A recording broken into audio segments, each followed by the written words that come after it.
Great. Good afternoon. Thank you for joining us. We're delighted to be joined here by the President of the Economic and Social Council, the Permanent Representative of Bulgaria, Lachezara Stoeva, who is here to brief you on the forthcoming Financing for Development Forum, which will be held, I think, 17th to the 20th next week. So, Ambassador, please.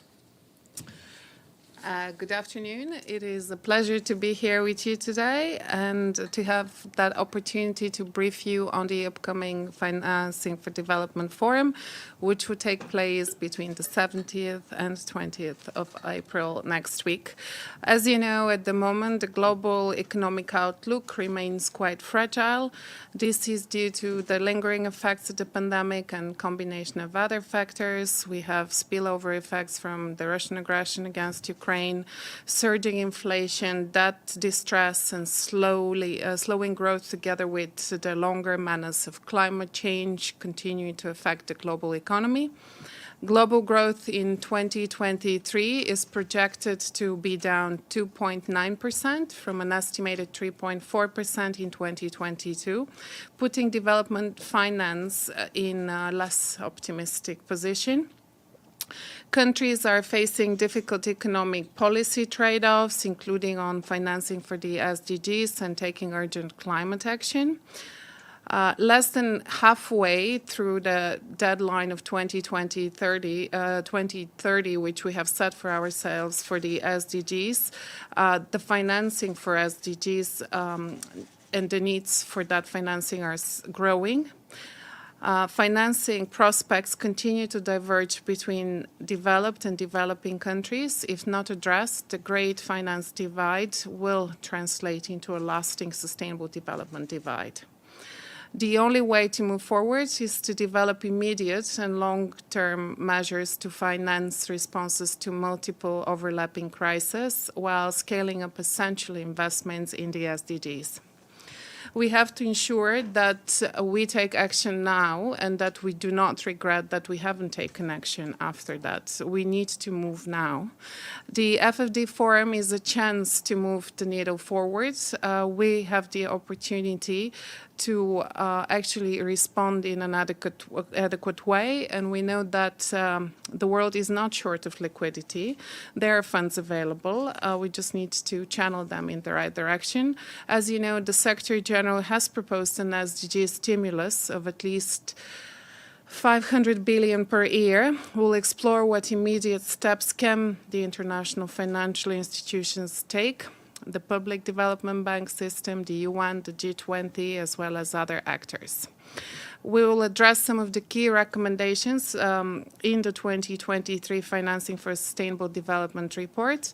These include recommendations for a new green industrial age, which can be a breakthrough for the SDGs, a strengthened social contract, sustainable energy and food systems, and how to make the current international financial architecture fit for purpose.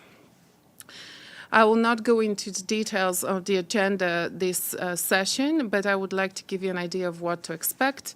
The forum will feature keynote addresses by a select number of heads of state and government. We expect the participation of over 30 ministers and by ministers of finance mostly, as well as senior officials of the international financial institutions. As you know, they're meeting in Washington now, so we hope that they'll have some news to share with us next week.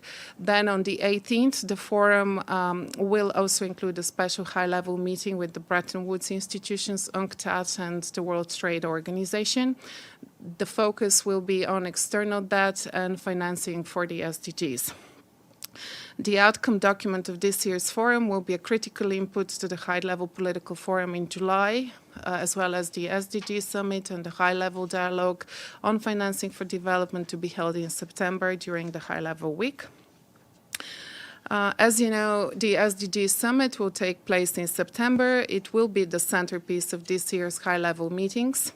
And the summit will essentially be the midterm review of where we are of the 2030 Agenda and the 17 Sustainable Development Goals.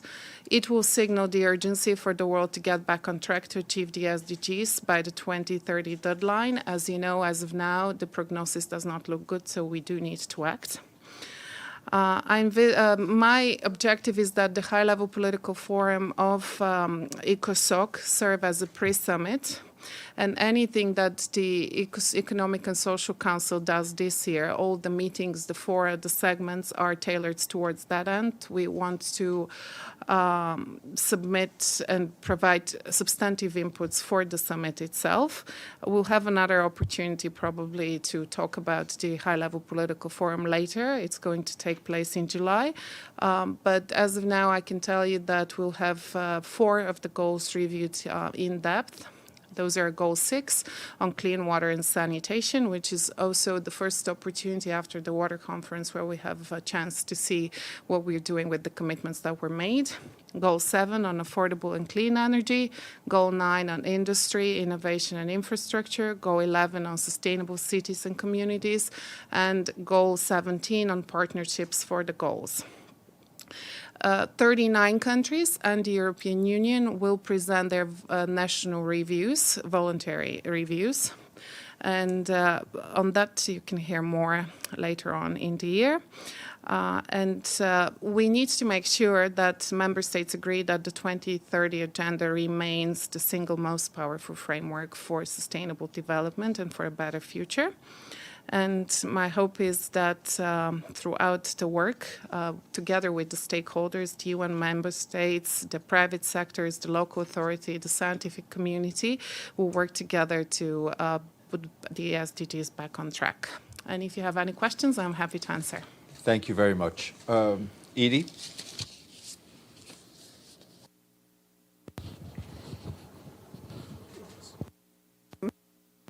Thank you very much on behalf of the United Nations Correspondents Association for doing this briefing and what we all have to look forward to. My question is, how much do you think the attention and the money going into the war in Ukraine is impacting progress on the SDGs? Thank you very much for that question. I cannot have a specific guess on the amount of money, but the Russian aggression against Ukraine has definitely stalled development. So this is an additional factor that has prevented us from reaching the goals. Thank you. James Bays, Al Jazeera. Can I ask you whether there's any chance we're going to reach the SDG goals, given we're halfway through and so off target? And secondly, you mentioned the G20. What would you like to see from both the G20 when they meet in the summer, but also the G7 who meet in the next month? On your first question, is there any chance we're meeting the goals by 2030? My answer would be that it's most likely that we would not meet the goals, but that does not mean that we shouldn't stay focused on them. And the SDGs and Agenda 2030 is and should remain the main framework for sustainable development. That's the only thing we have now, and I don't think there will be anything better anytime soon. So we do need to commit to that, and even though we are not going to reach the goals as fast as we would like, we should stay on the road and stay focused on that one.